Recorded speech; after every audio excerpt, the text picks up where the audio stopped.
Boa noite, irmãos. Deus abençoe a todos. Vocês estão alegres com Jesus? Está todo mundo bem? Amém. Então nós vamos fazer uma oração. Vamos levar alguns pedidos de oração especial aqui que foi me passado. Vamos orar pelo Leno. Creio que é sobrinho da irmã Ivone, né? Está um pouquinho enfermo. E um pedido também por Amado Batista também. E uma menina chamada Cássia, conhecido Natanael, que pegou o Covid-19 e pede oração. Então vamos orar, interceder. E já vamos orar também pela bênção da palavra. Senhor Jesus, muito obrigado, Senhor, estarmos aqui outra vez neste lugar, reunidos em Teu nome santo. Saber que a Tua presença está conosco. Temos louvado Teu nome, Te agradecido. Temos expressado aqui, Senhor, nossa gratidão e louvar o Senhor pelo que o Senhor tem feito por nós. E não somente pelo que o Senhor tem feito, mas também pelo que o Senhor é, que o Senhor representa para nós.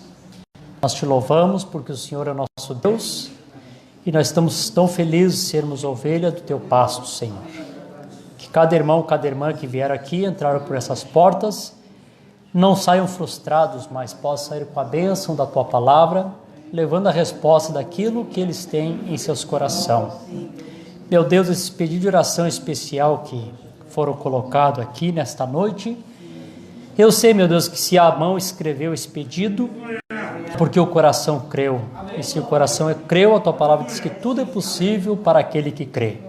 Te peço que a Tua bênção, a cura, a libertação, Jeová Rafá continua curando, amém, operando milagre para testemunho e para a glória do nosso Deus, no precioso nome de Jesus Cristo, nós oramos e Te agradecemos. Amém, Jesus. Vamos abrir nossas Bíblias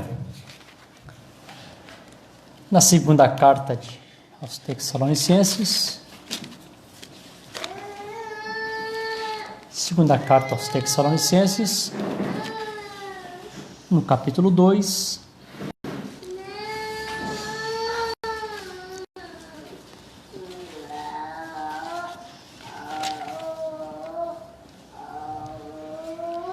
Começando no versículo 3 em diante, segundo aos Tessalonicenses, capítulo 2, versículo 3 a seguir. Os irmãos encontraram? Amém? Diz assim: ninguém de maneira alguma vos engane, porque não será assim sem que antes venha a apostasia e se manifeste o homem do pecado, filho da perdição, o qual se opõe e se levanta contra tudo que se chama Deus ou se adore. Só que se assentará com Deus, querendo parecer Deus. Não vos lembrais de que as coisas que vos dizia estando ainda convosco? Agora vos sabeis que o detém para que em seu próprio tempo seja manifesto. Porque já o mistério da injustiça opera, somente há um que agora o resiste, até que do meio seja tirado. Amém? Os irmãos podem tomar assento.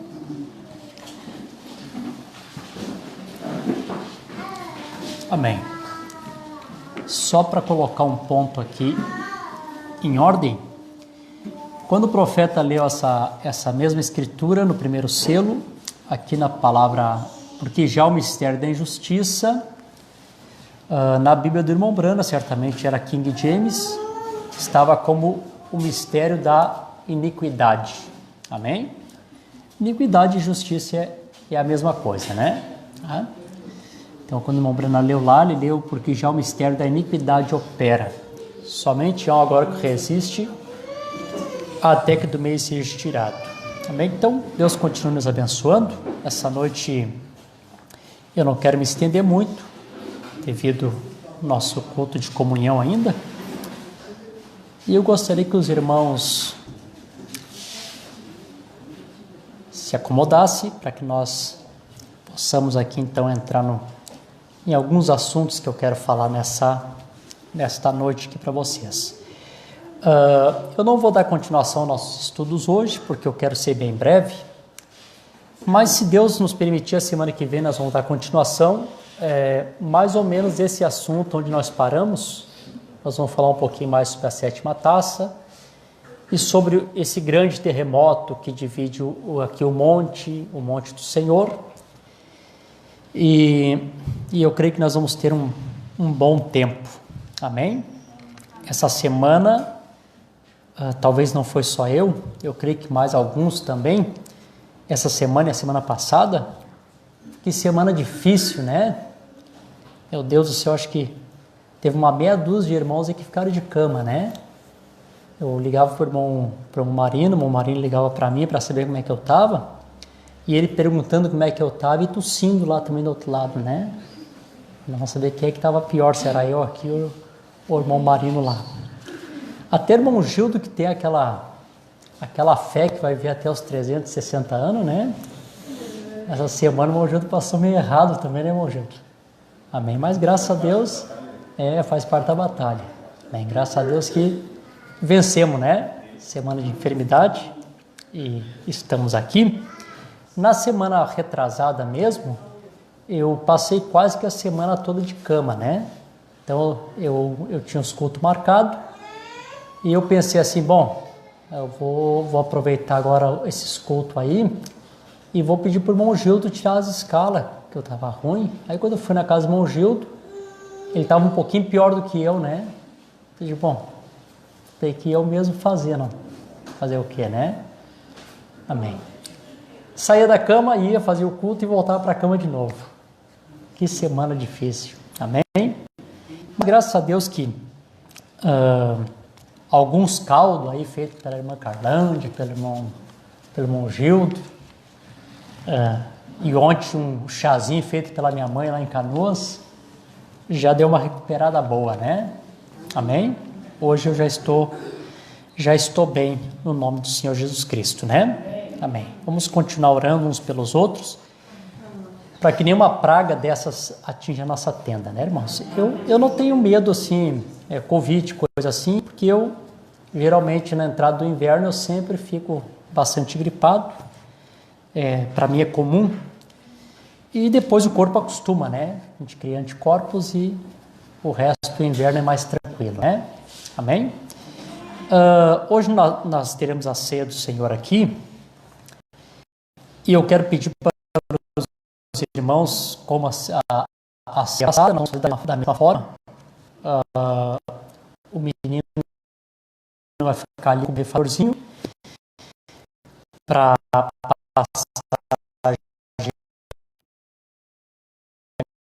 na mão dos irmãos, para que os irmãos possam pegar alguns. Façam dessa forma, tá, irmãos? Eu sei que vocês têm fé, mas cumprindo aqui alguns critérios, né? Temos dificuldade, né? Alguém pode até se ofender, eu não preciso passar álcool na mão porque eu tenho fé. Eu não quero saber de tomar paracetamol quando tiver com dor de cabeça, né? Se a pessoa não diz que tem fé para não passar um álcool nas mãos, e na primeira dor de cabeça, a primeira dor de dente, está lá um paracetamol atrás do outro, né? Então, apenas cumprir um critério, vou passar o álcoolzinho na mão, para não termos problemas, né? Amém? Eu sei que os irmãos têm fé e creio que essas coisas não são para nós, né? Hoje nós vamos ter o culto de comunhão aqui também, repartir do pão e tomar o vinho, e aproveitar e dizer para os irmãos que nós não vamos ter comunhão nesse momento aqui por comermos o pão e bebermos o vinho, né? Na verdade, nós viemos aqui já estando em comunhão com Deus, né? Amém? Você já está em comunhão com Ele. Você está em comunhão desde que você saiu da tua casa, ou desde que você estava em casa, você estava orando, você estava se preparando para vir no culto, você já estava em comunhão com Deus. Você passou um mês em comunhão com Deus, não é isso? O profeta diz que comunhão é conversar, né? Você tem falado com Deus através das tuas orações, Deus tem falado contigo através da sua palavra, Então nós estamos em constante comunhão com Ele, não é assim? Amém? Então hoje nós só vamos demonstrar para Deus que nós estamos em comunhão com Ele, chegando na mesa do Senhor, participando do pão, o tipo do corpo de Cristo, e do vinho, o tipo do seu sangue, né? Graças a Deus pelo tempo com chuva, não vamos murmurar da chuva, né? Eu creio que essa chuva foi uma bênção para nós. Teve alguns dias e algum tempo que nós estávamos preocupados, que os rios estavam secando, né? Então Deus foi bondoso conosco e nos mandou bastante chuva, né? Amém? Então, graças a Deus, os rios estão enchendo outra vez, e isso para nós é um motivo de bastante alegria, né? Amém. Eu quero falar aqui diversos assuntos, aproveitar que é o culto de ceia, coisas que não fazem parte dos nossos estudos, mas coisas que são necessárias para nós, né? Coisas que são necessárias para a nossa caminhada cristã, nosso dia a dia. Às vezes precisamos tirar um pouquinho o que estamos ouvindo nos estudos para ser aplicado na nossa vida, no nosso dia a dia, né? Precisa algumas coisas serem aplicadas em nós. Então, eu estava pensando aqui e me lembrando que no início dos estudos que nós começamos a ter aqui em Araranguá, eu me lembro que nós tivemos um pouco de dificuldade para aplicar o que Deus tem nos mostrado na igreja, da maneira que Deus estava trazendo. Sei que quando vem alguma coisa que parece que é novo, assim, parece que coloca as pessoas um pouquinho, deixa as pessoas um pouco suspensas, né? E as pessoas ficam um pouco preocupadas. Mas graças a Deus que o tempo foi passando, a igreja foi captando. Hoje os irmãos têm acompanhado muito bem os estudos, né? Amém? A igreja tem crescido. Amém? E Deus tem muita coisa para fazer por nós ainda. Os irmãos creem assim? Amém? E sei que o que Deus tem programado, Ele vai fazer. Eu queria ler aqui uns parágrafos aqui para os irmãos, só para mencionar algo aqui para vocês. Então, eu me lembro que no início aqui, quando nós começamos a falar sobre esses assuntos, havia 2 pontos importantes que eu repeti muito aqui para os irmãos, foi bastante repetitivo, e até não teria problema de repetir de novo se fosse necessário, porque realmente coisas são necessárias, né? Eu sabia que Deus estava nos enviando um vinho novo, né? Eu sabia que Deus estava trazendo algo especial, algo grandioso para nós, né? E devido a esse pensamento de saber que Deus estava trazendo coisas grandes para nós da sua palavra, eu preguei muitas vezes aqui para os irmãos e citei a escritura quando Jesus diz assim: não se põe vinho novo em odres velho. Os irmãos estão lembrados disso, alguns lembram, como eu falei muito a respeito dessa escritura. Se você colocar vinho novo em odres velho, se rompe-se o odre, você perde tanto o odre quanto você perde o vinho. Então, só para repetir aqui, o profeta traz a revelação e mostra para nós que naqueles dias, nos dias bíblicos, os odres eram feitos de couro do animal, né? E geralmente se fazia aqueles odre novo com couro do animal, e pelo couro do animal ter aquela lubrificação natural, a gordura daquele animal que era morto. Quando se colocava o vinho novo, todos nós já sabemos que o vinho novo fermenta, e quando o vinho novo fermenta, ele dá de si. O profeta mostrou que quando o vinho novo fermentava, o odre dava de si, ele crescia junto, ele suportava essa fermentação desse vinho. Por outro lado, o irmão Brana nos ensina que o vinho tipifica o estímulo da revelação, ou também tipifica a doutrina, né? O vinho. E quando Deus começa a nos trazer esse vinho novo, os irmãos creem que essa mensagem aqui é o vinho novo, irmãos? Que a mensagem é o vinho novo? É a revelação, é a doutrina da hora que Deus tem enviado? De maneira que Deus começa a enviar este vinho novo. Primeiro, Deus ele tem um trabalho de mudar nossas vidas, transformar a vida de odre velho a odre novo. Porque antes de Deus colocar este azeite novo dentro de nós, precisa primeiro que o odre esteja mudado, transformado, de um odre velho para um odre novo. E essa é a razão que na caminhada eu vi, vocês também viram, provavelmente muitos de vocês viram, pessoas que começaram a caminhar muito bem nesta mensagem e logo chegaram a um ponto da caminhada que eles acabaram naufragando na fé. Em algum lugar, eles estouraram e acabaram eles ficando estragados e acabou eles perdendo tudo aquilo que eles aprenderam a partir dessa mensagem. Eu vi muitas pessoas, homens que colocavam assado, davam umas quantas explicações, nos ensinavam, construíam um parágrafo, se gabavam a respeito da quantidade de mensagens que eles tinham lido. E hoje, alguns eu conheço que eles nem creem mais mensagem. Alguns pegaram todas aquelas mensagens que eles tinham, fizeram uma grande filha e queimaram a mensagem. Né? Então, a gente sabe que isso eram pessoas que eram odres velhos e que não permitiram que o Espírito Santo transformasse a sua vida para que eles pudessem receber o azeite que Deus está enviando, esse vinho novo que Deus está enviando. Não permite. E logo depois, na sequência, eu disse para os irmãos, também falei, repeti bastante para os irmãos, e tem repetido bastante, mostrei para os irmãos que o novo nascimento da mensagem, ele é diferente daquele nascimento que nós temos conhecido no tempo da denominação.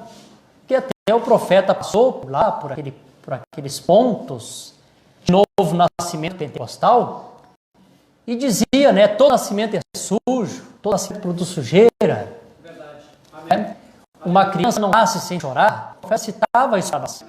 Até o profeta chega a um ponto da sua mensagem que ele percebe que, além disso, Deus tinha algo maior do que apenas o novo nascimento daquela forma pentecostal, choro, ranho, e choro, e lágrimas, e pulos, e salto, e muitas vezes dons de línguas.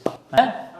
O profeta percebeu que Deus, no seu ministério, tinha um novo nascimento, e esse novo nascimento era um novo nascimento sem sensação. Esse novo nascimento era Deus mudando a nossa maneira de nós pensarmos, uma mudança de entendimento. E aí nós lemos bastante aqui a Escritura, aonde dizia, transformai-vos pela renovação do vosso entendimento. Romanos capítulo 12, versículo 2, uma transformação para que o entendimento nosso pudesse ser renovado, pudesse ser mudado. Para quê? Para que possais compreender qual é a perfeita e agradável vontade do Senhor. Todos nós estamos aqui querendo agradar a Deus. Você quer agradar a Deus? Todos nós estamos aqui querendo estar na perfeita vontade de Deus. Mas se nós não tivermos o nosso entendimento mudado, nós nunca vamos conhecer a perfeita vontade de Deus. E essa é a razão que as pessoas saem fazendo muitas coisas para Deus, às vezes sem saber o que estão fazendo. Não é assim? E aí eu volto a um outro ponto e digo para os irmãos assim, Deus não recebe qualquer coisa. Deus só recebe aquilo que está de acordo com a sua perfeita vontade. Então não é pensar que você vai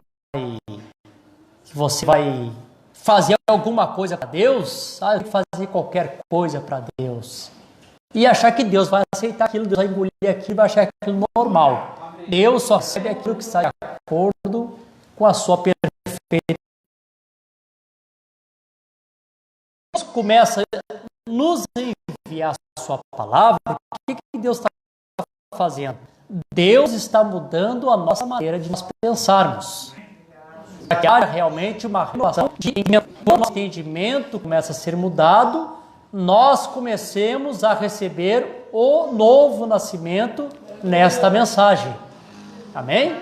É a hora que o nosso odre está pronto para nós começar a receber o verdadeiro vinho da hora, o estímulo dessa revelação.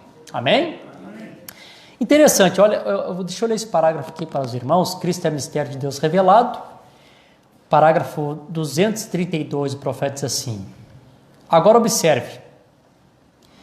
Bem-aventurado é tu, Simão Bar-Jonas, diz, o qual significa filho de Jonas, vem? Bem-aventurado és tu, porque a carne e o sangue nunca revelaram isso a ti. Nunca o aprendesse de alguma escola. Mas meu Pai que está no céu revelou isso a ti. Note o que ele disse. Ele, sobre esta pedra, que é Pedro, e somente predestinada de Deus, que havia recebido esta luz.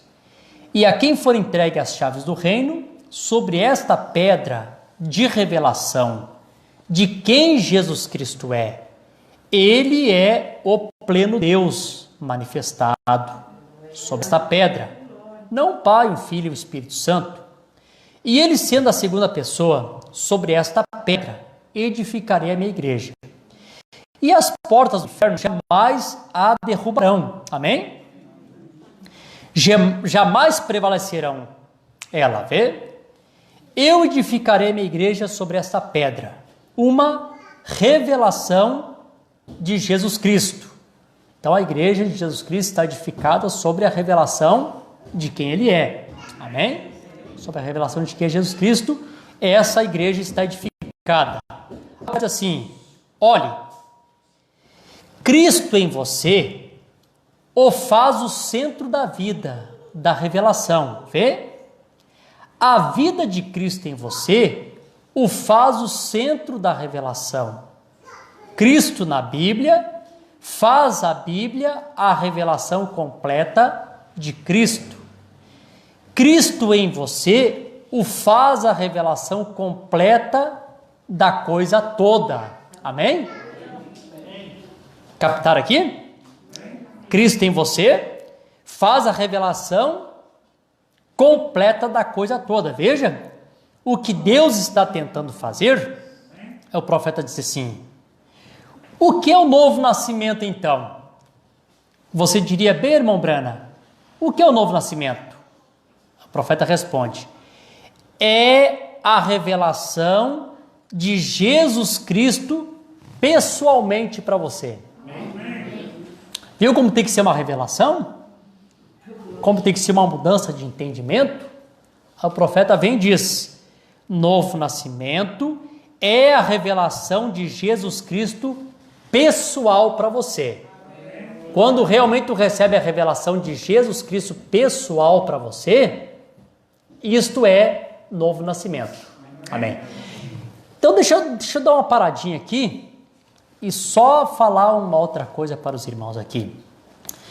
Às vezes eu estou testemunha aqui da mensagem além da cortina do tempo e digo assim para os irmãos, que quando o profeta chegou ali além da cortina do tempo, ele viu ali os irmãos, viu os redimidos da sua era, e ele usou essa frase e disse assim, se eu morri, eu quero ver Jesus, porque ele foi toda a minha vida. Vocês lembram disso, né? Nós lemos isso e estamos sempre falando disso. Bom, aí eu digo para os irmãos assim, irmãos, o que é o céu sem Jesus? Não é nada, não é verdade? O céu sem Jesus não é nada. Por que você quer ir para o céu? Ou por que você quer entrar na vida eterna? Porque você quer ver a Jesus. Amém. Não é assim? Amém? É como eu falei, do que adianta a menina ter sonho, casar, ir para uma casa bonita, aquela casa bonita, com móveis novos, tudo novo, e chegar lá e o noivo não está lá? Vale alguma coisa? Não vale nada, né? Ela quer casar, ela quer prestar casa bonita, mas ela quer chegar lá e ela quer que o noivo esteja lá. Não é assim? Bom, amém. Então nós queremos entrar na vida eterna porque nós queremos ver a Jesus. É aí que nós queremos encontrar. O profeta disse, se eu morrer, eu quero ver Jesus. Ele foi toda a minha vida. Então para o profeta, Jesus era o primeiro. Jesus estava em primeiro lugar em tudo na vida do profeta. Não é assim? Agora, irmãos, as pessoas se enganam quando eles pensam assim, que esse pensamento de eu quero ver Jesus, ele foi toda a minha vida, cadê Jesus? Que esse pensamento só está quando a pessoa parte daqui para lá.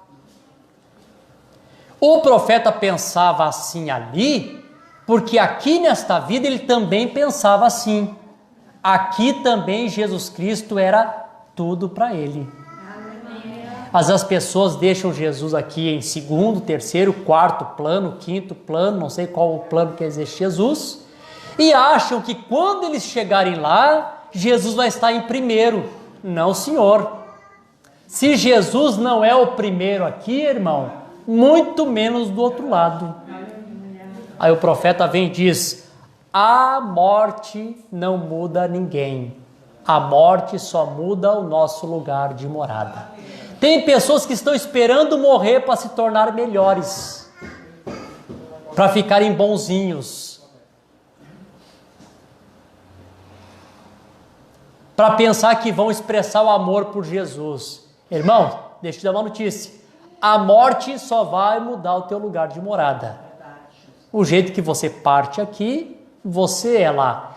Se Jesus realmente aqui é toda a tua vida, quando tu chegar lá, tu vai querer ver Jesus, porque lá Jesus é toda a tua vida. Você vai querer ver Ele.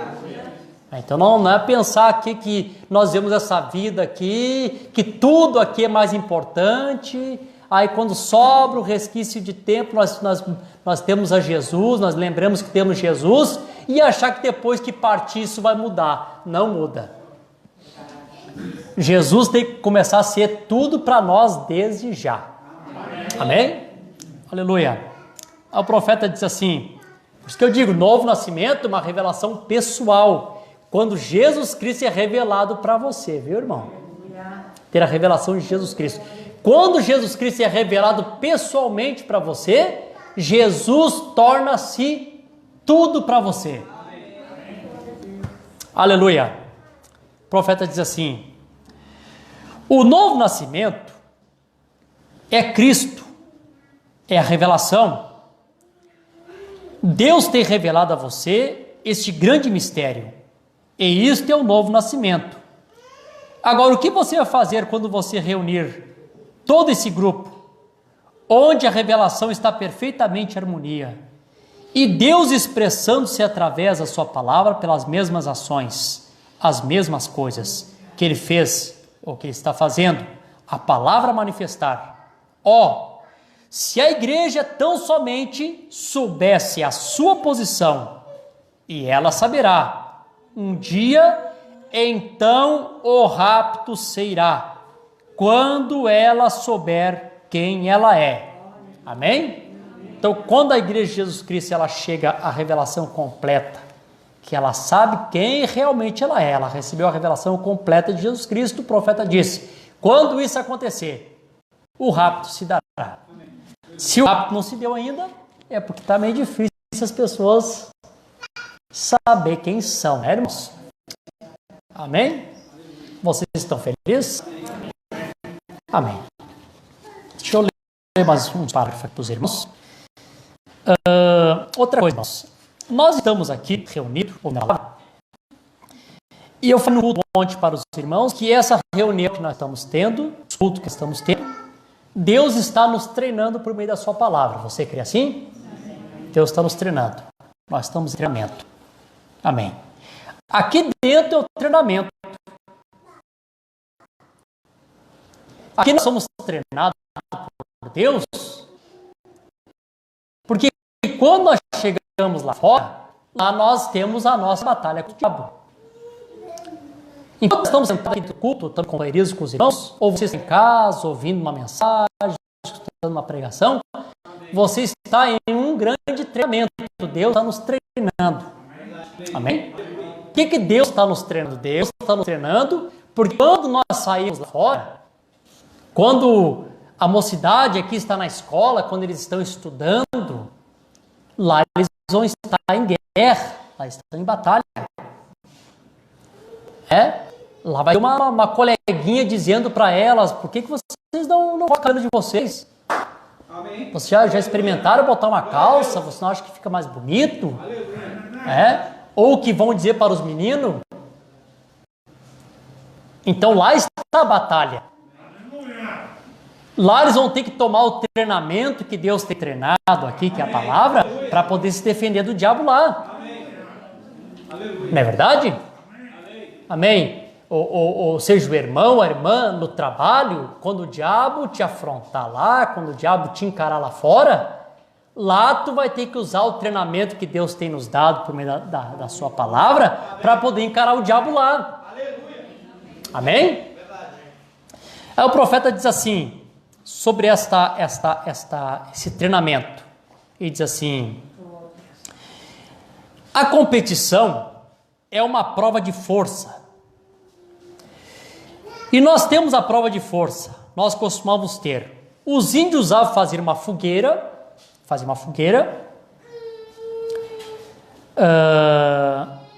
e eles colocavam tantos homens do lado de lá e tantos homens do lado de cá de uma corda, como eles chamavam a corda de guerra, né? E no final do cabo de guerra, a competição de força. Um grupo puxava para um lado e o outro grupo puxava para o outro. Ali havia uma fogueira no meio, um grupo de índios puxando para o lado de cá e outro grupo de índios puxando para o lado de lá. Aí diz assim,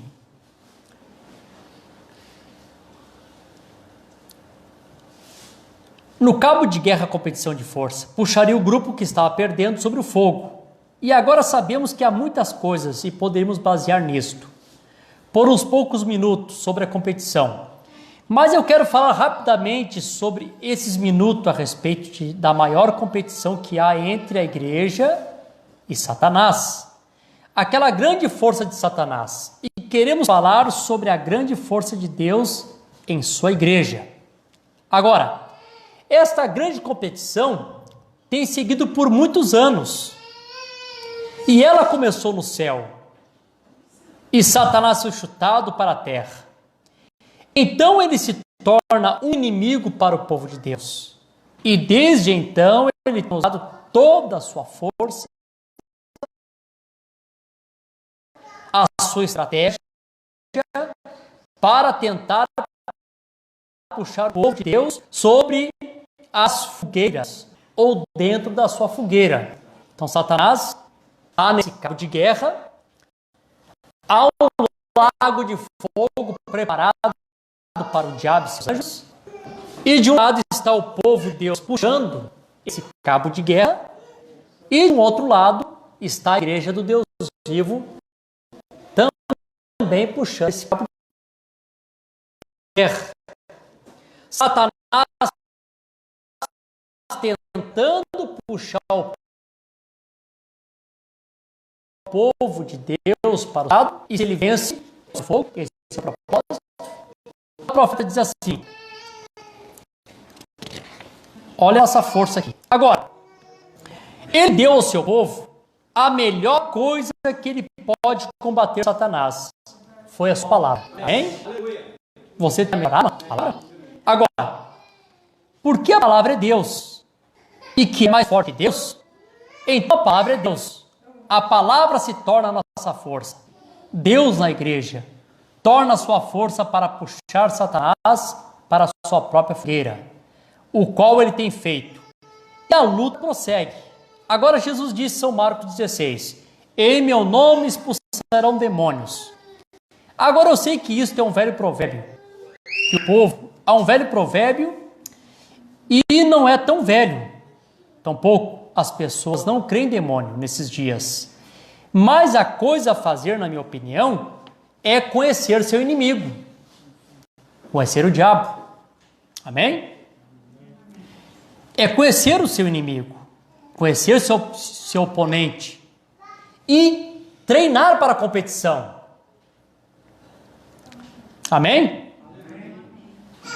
Que você irá ter quando você o encontrar. Irmãos, você vai encontrar o diabo. Você o encontra ele constantemente. Então é necessário que Deus nos treine para que quando nós encontrar ele, nós sabemos como vencer Satanás. As pessoas perdem a batalha porque as pessoas não conhecem o seu adversário, não conhecem seu inimigo, não treinam para vencer o diabo e quando eles encontram, o diabo dá rasteira fácil neles. Amém? E diz assim: por quem você irá encontrá-lo e conhecê-lo, conhecer, saber o que é a sua força, então treinar para essa competição, para que quando você encontrar, pois é uma coisa certa, você o encontrará. Então treine para a competição. Amém? Vocês estão treinando, irmãos? Amém. Deixa eu aproveitar aqui, já que eu estou falando de treinamento, eu quero falar outras coisas aqui para os irmãos. Que também é necessário, né? Tudo faz parte do nosso treinamento. Estava conversando também outro dia com outros irmãos, falando a respeito de etapas da vida do cristão. Deixa eu falar sobre essas etapas da vida do cristão. Amém. Um dia eu falei para os irmãos assim: irmãos, aonde se reúne pessoas, sempre há 3 classes de crente. É assim que o profeta ensina? Aonde reúne pessoa, nós temos o genuíno, o incrédulo e o manufaturado. Não tem como a gente se escapar, amém, de esses 3 grupos estarem reunidos juntos. E eu fiz uma divisão para os irmãos, uma ocasião aqui, mostrei assim: se num ambiente aonde há 100 pessoas, nós podemos dividir 33 incrédulo, 33 manufaturado e 34 genuíno. Os irmãos estão lembrados? Eu disse para os irmãos que entre os 34 genuíno que nós temos, nós podemos dividir esse grupo em 2 partes. Nós teríamos 17 da Virgem Prudente e 17 da Virgem Louca. Não é assim? São um grupo que estão juntos. 17 e 17. Prudente e Virgem Loucas. E parar e pensar nisso aqui, irmãos. Eu quero que os irmãos parem e pensem bem nisso aqui. Pense bem nisso aqui. E pensar assim, que nesses 17 que nós temos da Virgem Prudente, nesses 17, você pensar que tem uma parte que está na justificação, tem uma parte que está na santificação e tem uma parte que chegou no novo nascimento. Não é assim? E que aquele que chegou no novo nascimento, ele tem que ter paciência com aquele que está na justificação. As pessoas têm que respeitar as etapas que os outros estão vivendo. E a gente percebe, irmãos, que a pessoa que chegou no novo nascimento, às vezes esquece que ele passou também por essas etapas. E por ele esquecer que ele passou por essas etapas, a tendência dele é olhar para trás e julgar e condenar a pessoa na etapa que a pessoa está vivendo. Não é assim? Ora, eu faço culto para todo tipo de pessoas. Eu faço culto para pessoas que eu creio que já nasceu de novo. Não é assim? Faço culto evangelístico para pessoas que não conhecem a Jesus. Faço culto para pessoas que estão parados na fé. E cada lugar que eu estou fazendo culto para as pessoas, eu respeito a etapa que as pessoas estão vivendo. Não é assim? Aí eu vou fazer culto evangelístico. É claro que as mulheres vão vir de calça, vão vir pintada, vão vir de brinco. Eu vou barrar as pessoas de entrar no culto porque elas estão assim?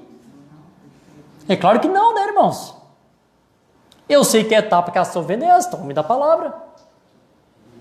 Deixa a palavra fazer ação. Se a palavra não fizer ação, duas coisas acontecem. Ou a palavra vai fazer ação, duas coisas vão acontecer. Se aquela pessoa tem uma semente eleita, ele vai receber a verdade e a verdade vai libertar a pessoa. E se a pessoa não tem semente de eleição, ele vai continuar a vida dele vivendo a vida que ele vive. Não é assim? Eu me lembro que um dia eu estava na cidade de Blumenau, estava junto com um pastor. E aí tivemos um batismo, batizou mais ou menos umas 9 pessoas. Quando nós terminamos o batismo, um irmão saiu das águas, pegou o casaco dele, tirou uma carteira de cigarro, tirou um cigarro e começou a fumar. Foi bem assim que aconteceu. Quando esse irmão tirou o cigarro para fumar, o pastor que tinha batizado ele, estava começando o trabalho, foi para corrigir o rapaz. Eu botei a mão no ombro do pastor e disse assim: pastor, ele está na etapa da justificação, não te preocupa. Vai pregando a palavra que daqui um pouquinho ele vai ser liberto do cigarro. Né? Foi alguém que decidiu assim meio que de última hora. Porque, irmãos, cada pessoa vive a sua etapa. Né? As pessoas estão na justificação. A tendência, irmãos, as pessoas sempre... Eles querem acelerar o processo de Deus na vida das pessoas. Às vezes a pessoa está na justificação e o profeta diz: se você tenta quebrar o ovo e tirar o pintinho antes do tempo, você acaba matando aquele bichinho que está ali dentro. Você tem que deixar que ele bique o ovo, vai bicando, bicando. O que nós temos que fazer para ter novo nascimento? Nós temos que só criar atmosfera ao redor das pessoas. Não é assim? O ambiente certo, a atmosfera certa. Por que pessoas às vezes vêm e vão embora e não acontece nada? Porque às vezes falta o ambiente ou a atmosfera correta para chocar o ovo. Não tem atmosfera correta, atmosfera certa. A pessoa entra, a pessoa entrou, a pessoa vem do mundo, vem de qualquer jeito, daqui a pouquinho já tem uma meia do julgamento. Viu a roupa, viu como é que tá, viu como é que anda, viu...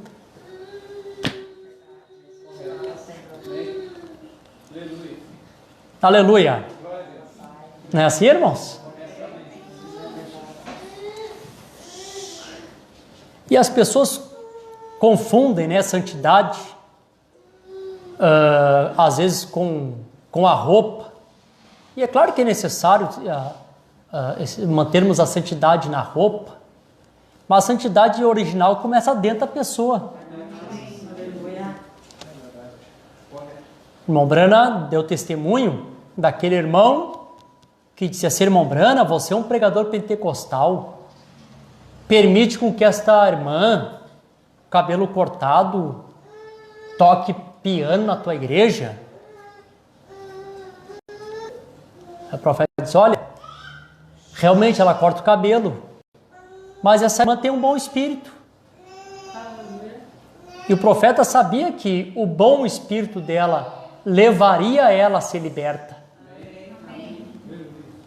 O profeta diz: quando eu fui na igreja daquele irmão, lá vi uma moça que tocava o teclado, cabelo comprido, vestes compridas, bem decente, mas ela tinha um gênio tão horrível que ela discutia com uma serra circular. Né? Amém. Então, às vezes, a falta do ambiente, às vezes a falta da atmosfera correta no lugar impede as pessoas de nascerem de novo. Né? Então, nós temos que respeitar a etapa que as pessoas estão vivendo, viu, irmãos? Temos que respeitar. Saber aqueles que estão sendo evangelizados, aqueles que estão parados na fé, aqueles que estão ouvindo o evangelho pela primeira vez, irmãos que estão captando a palavra, outros que cresceram mais. Temos que cada um vivendo a sua etapa. É como as crianças. Com as crianças. Nós pregamos sobre a ordem do culto, e eu sei que é impossível pregar uma ordem do culto para Esther, para a menina do Lucas, que elas estão numa fase que elas não compreendem. Fique quieto. Não. Claro que a gente sabe que elas não compreendem isso. Não é assim? Eu fazia culto numa casa, que a criança estava nessa fasezinha assim, eu fazia o culto e a criança ficava o tempo todo nos meus pés, mexendo na estante. Né? Fazer o quê? Tem como você pegar a criança e botar sentado na... Tem, é a etapa que a criança está vivendo. Você pensa, tá incomodando, não tem o que posso fazer. As mães estão ali tentando, elas querem ouvir a palavra. Não tem como amordaçar a boca de uma criança. É claro que chega uma certa idade, né? Já chega ali uns 5 anos, que já sabe o que é sim, o que é não. Aí muda a coisa. A criança já tem mais entendimento para ficar quietinho. O problema, às vezes, dos pequenos é que todo mundo, às vezes, quer dar atenção para o pequeno, em vez de deixar só a mãe cuidar. Aí todo mundo quer mexer com o pequeno, todo mundo quer fazer. Não acha engraçadinho quando nós estivermos dentro da igreja. Quer pegar uma criança, achar engraçadinho? Vai na casa do irmão, visita ele, pega a criança no colo, atira para cima. Na hora do culto, irmãos, nós temos que estar prestando atenção na palavra e deixar a mamãe se encarregar disso. Não é assim? Tudo tem etapas na vida das pessoas. Amém? Desde a criança até depois quando começa a crescer. Quando começa a crescer uma certa idade, já tem responsabilidade. Vamos ficar quietinho no culto, vamos manter a ordem. O que pode fazer para ajudar? Não dar copo para as crianças, porque a criança pequena não sabe, vai quebrar copo e vai fazer barulho. É o que pode fazer. Então, em todos os pontos, temos que saber que existem etapas. Não é assim, irmãos? Amém. Vocês estão felizes? Amém. Aleluia. Deixa eu ler aqui um outro parágrafo para vocês. Eu estou falando conforme Deus está me dirigindo aqui. E isso aqui tudo é para ajudar vocês, viu, irmãos? Tudo é para o nosso elevo espiritual. O profeta diz assim: a palavra de Deus sempre permanece. Me foi dito que se pudéssemos apanhar um instrumento, que pudesse captar isto. Isto é a voz humana, a minha voz que falo hoje. Daqui a 10.000 anos ainda poderia ser captada no ar. É como jogar uma pedra no meio de uma lagoa, e as pequeninas ondas, depois de cair, podem ser vistas com os olhos. Elas seguem em frente até alcançarem a margem. E as ondas do ar de nossas vozes seguem viajando ao redor do mundo. Portanto, então nossa voz, o que dizemos, será o nosso julgamento. Nosso testemunho se levantará bem na nossa frente. Nossas próprias vozes ecoarão nos nossos próprios ouvidos no dia do julgamento. Estão captando? Amém? Nossas próprias vozes ecoarão aos nossos próprios ouvidos no dia do julgamento de Deus, quando o seu grande instrumento captará cada voz que foi falada, cada palavra que foi murmurada. Agora, há somente uma maneira para fazer aquela voz que foi errada. Isto é o arrependimento. E te encontrará o arrependimento. E somente Deus pode parar isto. Se não fosse isto, seguiria a ti e te encontraria lá na eternidade. Portanto, Deus sendo perfeito e a sua voz eterna, sua voz terá que superar isto. Portanto, ele deve ser perfeito em cada decisão, pois quando ele diz algo uma vez, isso tem que seguir todo o caminho e voltar ao julgamento. Agora, sabemos que estamos chegando a um julgamento, que a voz de Deus nos alcançará em alguma parte, porque isso foi dado para cada mortal ouvir. Os ministros são responsáveis de tomar isto. E se esta voz de Deus tem que alcançar cada pessoa, então você tem que ouvir isto aqui ou no dia do julgamento. Amém, Jesus? Aleluia. Deixa eu ler aqui um outro parágrafo para os irmãos, só para na continuação deste aqui. Que interessante isso aqui, irmãos. Quer ver? Eu citei isso aqui a semana passada. Deixa eu ver se eu acho aqui.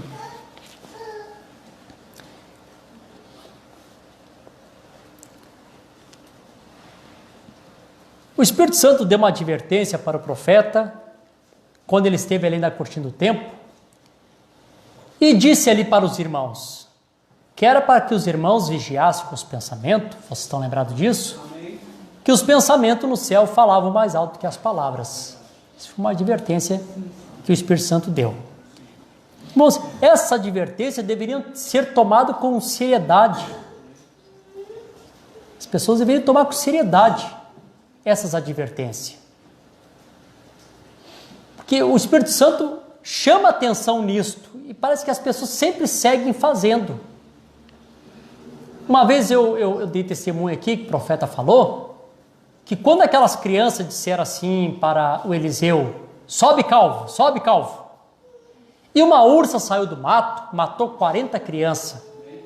O profeta disse assim, aquelas 40 crianças morreram por negligência dos pais. Porque os pais sentavam na mesa e faziam todo tipo de comentário que eles queriam fazer a respeito de Eliseu. Amém. Aleluia. Verdade.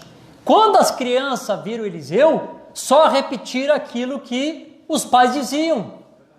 E o profeta disse, Deus julgou aquelas crianças por causa dos pais. Então, como o Espírito Santo dá advertência para as pessoas vigiarem com as suas palavras, com o que estão falando. E as pessoas não tomam isso como advertência. E as pessoas, irmão, falam tudo o que vem na mente. E quando as pessoas falam tudo o que vem na mente, que desgraça que causa, às vezes, na vida de outras pessoas, por as pessoas abrir a boca e falar tudo o que pensa, sem parar a pensar e pesar na balança primeiro. Como eu falei aqui a semana retrasada, ou mês passado, sobre os 3 filtros, filtrar tudo aquilo que vai falar primeiro, fazer passar por um filtro. É o filtro da verdade, o filtro da bondade, o filtro da utilidade. É verdade? É bom? Vai ser útil? Se não passa por esses filtros, nem fale. Fica quieto. Guarde para você. O que acontece? As pessoas seguem falando, e quando nós falamos coisas que não são, é como você pegar um pedaço de papel e rasgar esse pedaço de papel em picadinho e você atira isso no vento. Você nunca mais consegue recuperar os pedaços desse papel. Aí chega um dia que você descobre que aquilo que você atirou no ar era mentira e não tem como tu correr mais atrás do prejuízo, recolher cada papelzinho que foi espalhado. Você vai fazer o quê? Vai se perguntando para todo mundo, para quem mais tu falou? Ah, falei para fulano, Beltrano, Ciclano, tu tem que ir atrás do Beltrano, Ciclano aí. Vocês falaram para quem mais? E isso segue. No dia do juízo, quando o instrumento de Deus baixar, as pessoas vão se deparar, disse o profeta que eu li, com as suas próprias vozes. Quando disser, eu não disse, eu não falei, e lá no instrumento de Deus vai estar gravado cada palavra dita, cada palavra murmurada, porque as pessoas às vezes não ponderam, não pesam na balança. Amém, Jesus? Amém. Isso que eu estou falando aqui para os irmãos é exatamente o que Deus está fazendo. Isso aqui é um treinamento. Deus está nos treinando, viu, irmãos? Isso é um treinamento. Amém? Olha a advertência final aqui da era de Tiatira. O profeta diz assim, na página 210. Apocalipse capítulo 2, versículo 23. Eu ferirei de morte aos seus filhos, e todas as igrejas saberão que eu sou aquele que sonda os rins e os corações, e darei a cada um de vós segundo as suas obras. Deus olha no coração, e isto nunca mudou. Tampouco mudará jamais. Aqui, como através de todas as eras, há dois grupos, ambos proclamando sua revelação de Deus e a sua relação com Deus. Todavia o fundamento de Deus fica firme, tendo esse selo, o Senhor conhece os que são seu. 2 Timóteo 2,19. O Senhor sonda os rins.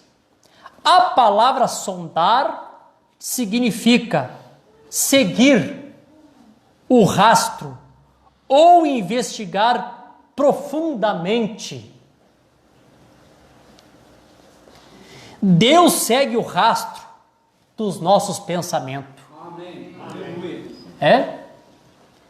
O Deus que sonda os rins e os corações dos homens. Sondar é Deus, ele segue os rastros disso, e Deus, ele investiga isso profundamente, os nossos pensamentos. E aí nós voltamos à advertência do Espírito Santo, além da cortina do tempo. Diga para eles na terra, vigiarem com os seus pensamentos, porque os pensamentos deles no céu falam mais alto que as suas palavras. Amém? Amém. Glória a Deus.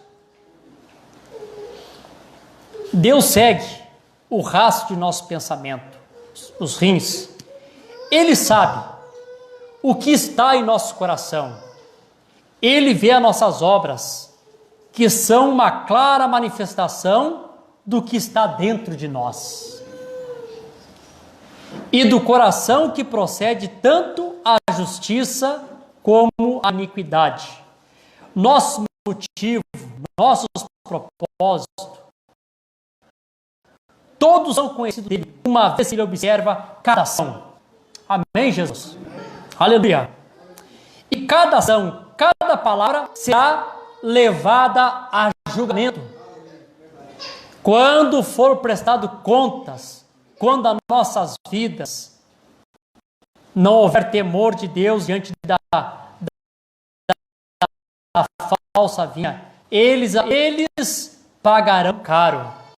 Que todos os que preferem o seu nome vivam como convém a santo. Podemos enganar as pessoas, mas jamais enganaremos ao Senhor.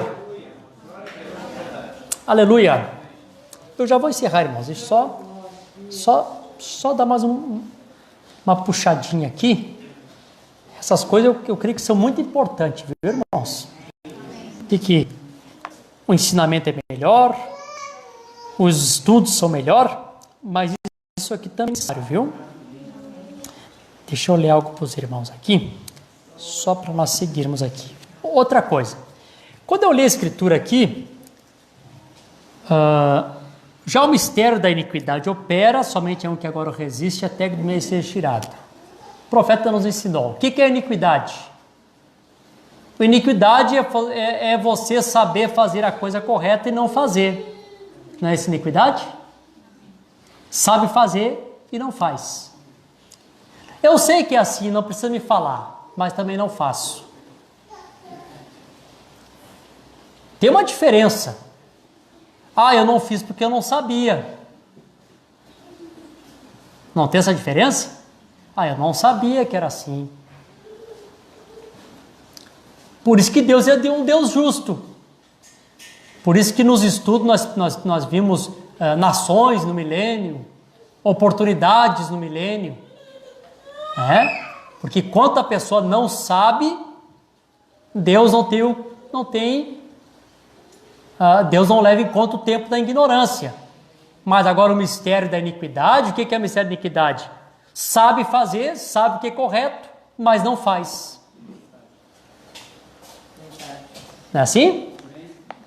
Aleluia. E nós apontamos isso para o anticristo, o mistério da iniquidade. E muitas vezes o mistério da iniquidade acontece nas nossas vidas. Deus vem, dá instrução, mostra para nós o que é correto, o que se deve fazer, e mesmo assim nós fizemos ao contrário. Quando nós estamos fazendo isso, irmãos, nós estamos com as obras da iniquidade. Sabemos fazer e não queremos fazer. Amém? Por exemplo, assim, eu vou dar um pequeno exemplo para os irmãos aqui, que é a mensagem do profeta, e eu sei que pessoas se ofendem com isso, mas, então, o Filho de Deus, ele se alegra com a correção, né? O bastardo que fica bravo, né? Eu não creio que aqui nós temos bastardo, eu creio que aqui nós temos filhos de Deus que se alegram com a correção, né? Olha aqui, irmãos, claro que eu compreendo que nem todos, às vezes, podem cumprir com isso. Sei que nem todos podem cumprir.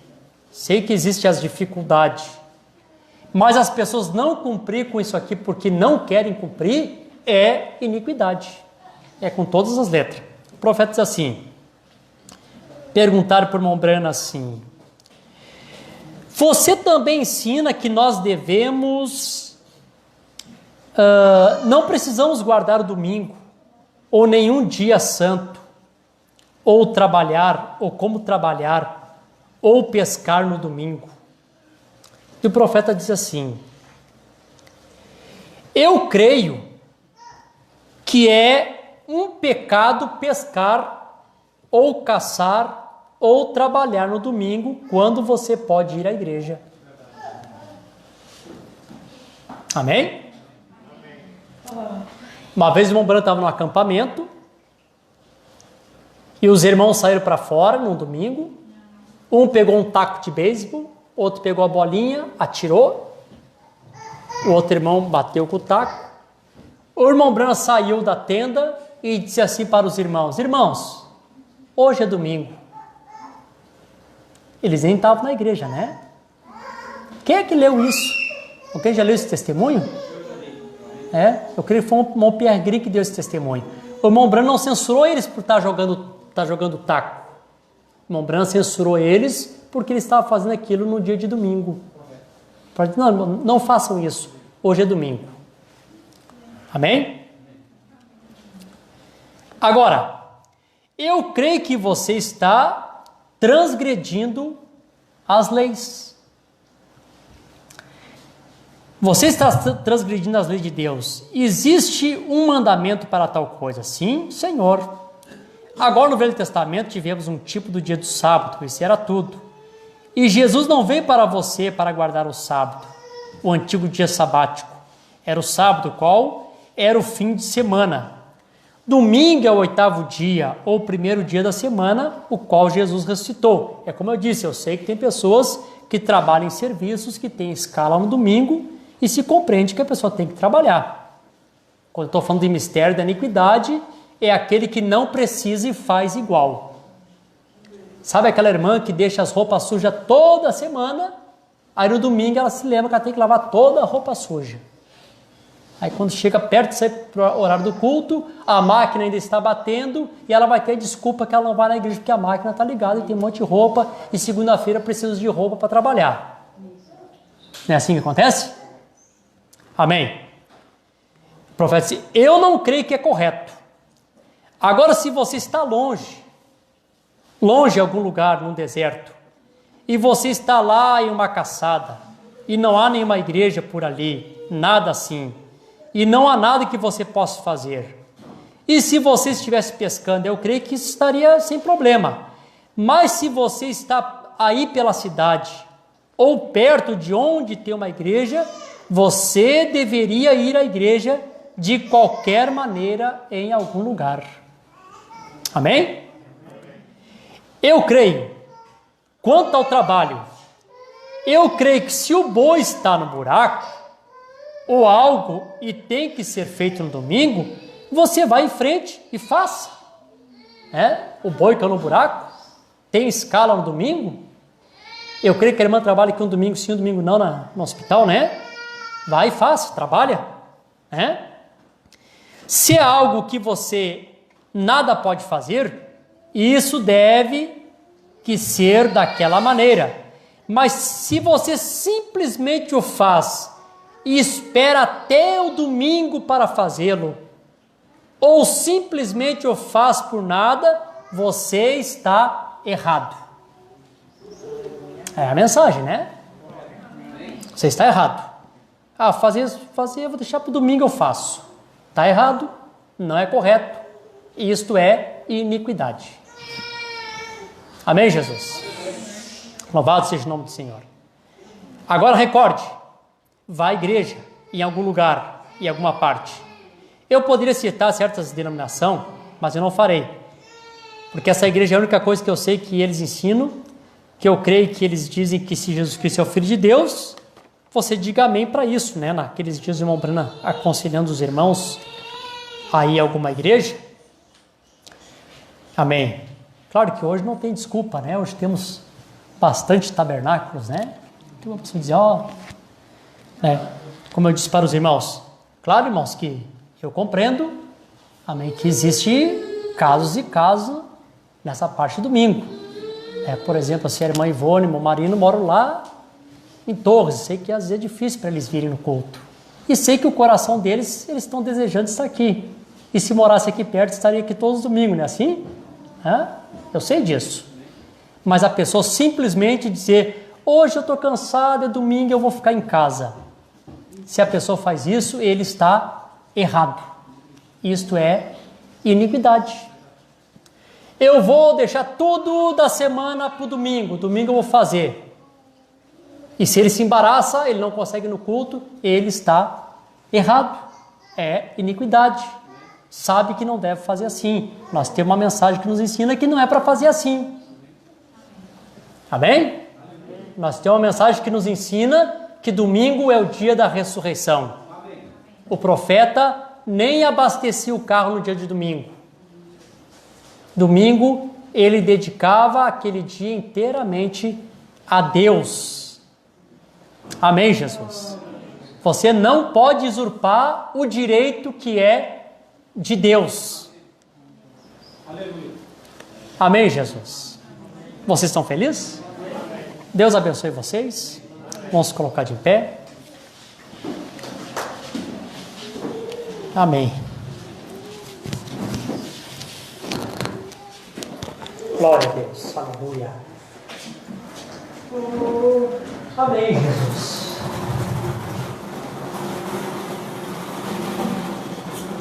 Amém. Vamos ver a palavra da Santa Ceia. 1 Coríntios, capítulo 11.